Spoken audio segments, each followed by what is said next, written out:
দিল ঠান্ডা করে দেওয়ার মতো ডেজার্ট।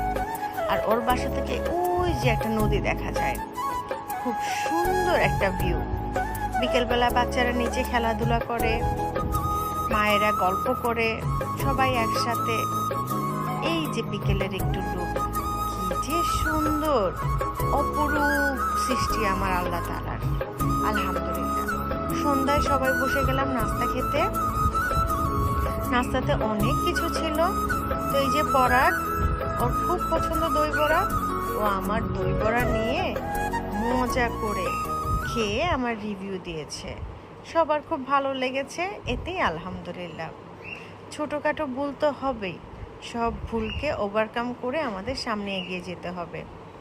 আর কিছু মানুষ যদি এরকম থাকে তাহলে জীবনটাই রঙিন হয়ে যাবে। সবাইকে ধন্যবাদ, সবাই ভালো থাকবেন।